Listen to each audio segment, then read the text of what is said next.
Hi friends, ఈ వీడియోలో అయితే నేను సండే లంచ్లోకి అయితే ఫిష్ ఫ్రైని చూపిస్తున్నాను. ముందుగా ఫిష్ పీసెస్ని అయితే బాగా కడిగి తీసుకొని నీళ్ళంతా వంపేసి అందులోకి ఉప్పు, కారం, పసుపు, ధనియాల పొడి, అల్లం వెల్లుల్లి పేస్ట్, ఇంకా కారం వేసుకొని కొంచెం ఆయిల్ వేసి బాగా కలిపి పెట్టేసుకోవాలి.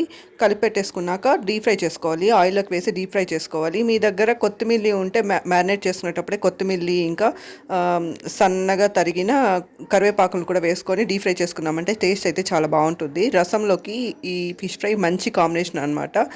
పిల్లలు అయితే చాలా ఇష్టంగా తింటారు. ఫిష్ ఫ్రైలో హై క్వాలిటీ ప్రోటీన్ ఉంటుంది. ఇంకా ఇందులో ఒమేగా 3 ఫ్యాటీ యాసిడ్స్ ఉంటాయి. విటమిన్ B12 ఉంటుంది. ఇంకా సెలీనియం, ఇంకా ఇందులో చాలా పోషకాలు ఉంటాయన్నమాట. అన్నిట్లోకి ఫిష్ ఫ్రై చాలా healthy when compare to mutton, chicken కన్నా కూడా ఫిష్ ఫ్రై చాలా మంచిది. రసంలోకి మంచి కాంబినేషన్ అనమాట. హార్ట్ హెల్త్ కూడా చాలా మంచిది. హార్ట్ స్ట్రోక్స్ని కూడా తగ్గిస్తుంది అనమాట ఈ ఫిష్ కర్రీ తినడం వల్ల. ఫిష్ కర్రీ కూడా చేసుకోవచ్చు. ఇంకా గుండె ఆరోగ్యానికి మంచిది. ఇందులో ఉన్న vitamin B12 red blood cell production కూడా హెల్ప్ అవుతుంది అనమాట. ఇందులో ఉన్న అయోడిన్ థైరాయిడ్ హెల్త్ కూడా సపోర్ట్ చేస్తుంది. ఇంకా ఇందులో ఉన్న ఒమేగా 3 ఫ్యాటీ యాసిడ్స్ బ్రెయిన్ హెల్త్కి, ఇంకా కంటి చూపుకు కూడా మేలు చేస్తుంది.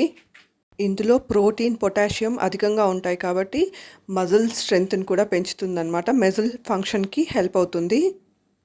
పిల్లలకైతే డీప్ ఫ్రై చేసి ఇవ్వచ్చు, కానీ పెద్దోళ్ళు తినేటప్పుడు కర్రీ చేసుకోవడం మంచిది. ఎందుకంటే మనం ఆయిల్లో డీప్ ఫ్రై చేయడం వల్ల ఎక్స్ట్రా ఫ్యాట్ కూడా యాడ్ అవుతుంది. కిడ్స్కి చాలా హెల్తీ అయిన ఫిష్ ఫ్రైని ఒకసారి ట్రై చేసి చూడండి. Thank you for watching my video. Please subscribe.